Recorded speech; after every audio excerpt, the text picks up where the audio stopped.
יום 19 להליכה, מייל 379, פלוס מינוס.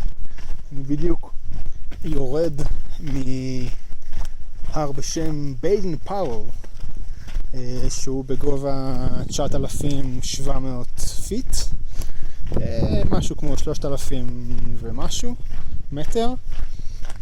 ככה השביל כרגע נראה, ככה הנוף פה כרגע נראה. אני ככה בדיוק יורד מהפסגה של ההר שנמצאת איפשהו שם. יש פה ככה נוף די מרשים, לא יודע כמה רואים באמת בתמונה. אז ככה השביל נראה, ככה אני נראה עכשיו. היי. היה בוקר צהריים, הרבה דרמות. התחלתי ללכת מעיר בשם רייטווד, שם עשיתי יום מנוחה קצת, לתת מנוחה לרגליים שהתחילו לכאוב קצת. הגעתי לאיזשהו חניון ממש לפני העלייה להר, לביידן פאוול. היה שם מסוק ורכבי משטרה, search and rescue teams כאלה. אחד המטיילים שאני דווקא די מכיר אותו, עשה לי תפוס אותו כמה פעמים במהלך השביל, הלך לאיבוד, מצאו את התיק שלו, לא מצאו אותו.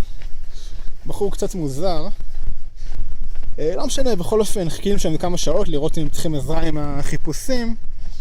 בסוף הבחור הגיח ככה מאיזה שביל לחניון שהיינו בו, בלי חולצה, בלי כובע, נגן מוזיקה, מכנסיים קצרים ובקבוק מים. הוא הלך להביא מים מאיזה מעיין בלילה, ב7:30 בערב. הלך לאיבוד. קיצור, העביר את כל הלילה בשטח בקור של בערך, לא יודע, משהו כמו 10-8 מעלות צלזיוס. פתאום הגיח 12 בצהריים, משהו כמו 16-17 שעות אחרי שהוא הלך לאיבוד.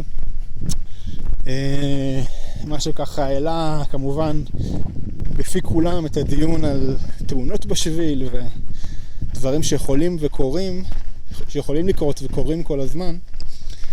השנה הזאת היא קצת שנה קשה לשביל בינתיים. יש, אני לא ממש יודע כמה, אבל יש לפחות הרוג אחד שכבר קרה, ואני בעצמי ראיתי 3 מסוקים באוויר בחילוצים, ושמעתי על עוד כמה אנשים שקראו להם כל מיני דברים. יש כל מיני תיאוריות למה זה ככה ולמה זה קורה, אבל בכל אופן קצת שנה עם הרבה דברים שלא צריכים לקרות. קצת מרגיז, קצת מעציב, קצת מאכזב, כשאנשים יוצאים לשביל הזה בלי ניסיון, בלי הכנה, בלי ידע מספיק, או כל סיפור והסיבות שלו. זהו, בכל אופן הסיפור של היום הזה הסתיים בשלום. הבחור בסדר גמור, והוא כרגע נמצא כמה מיילים מאחוריי. מעריך שהוא כבר התחיל ללכת, אחרי שבדקו אותו שם החובשים לראות שהוא בסדר. הוא דווקא נראה סביר, בדיוק אחרי ראיתי שהוא הגיע, דווקא נראה בסדר. זהו, אני לקראת קטע קשה בשביל מדבר המוהבי, שנמצא כרגע לימיני, ככה מסתרע ומאיים. מקטע של משהו כמו 100-200 מייל, שהוא אמור להיות חם ויבש, יותר חם ויותר יבש ממה שחוויתי עד עכשיו.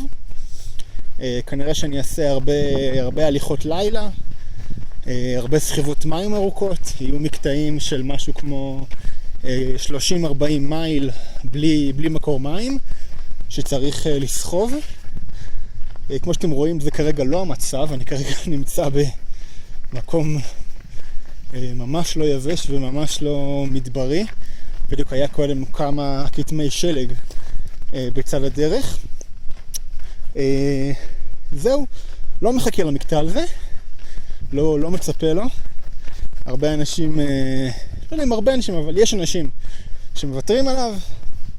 אני אלך אותו בניסיון לשמור כמה שאפשר על הטוהר של השביל, לא יודע, פיוריטי.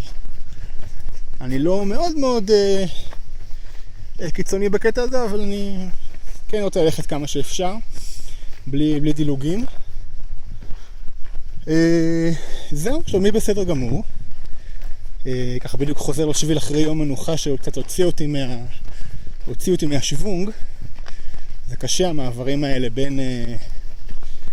בין יום מנוחה בהוסטל עם טלוויזיה ומזגן ומקלחת לחזור לחיים על השביל, אבל עושים את זה וזה בסדר. זהו, אז כמו שאמרתי, אני בסדר גמור. הברכיים קצת התחילו להציק לי, אז אני טיפה מוריד קצב. שבוע שעבר היו לי זה כמה ימים ארוכים מדי בדיעבד, של 26-27 מייל. אני טיפה מוריד קצב. זהו, יאללה ביי.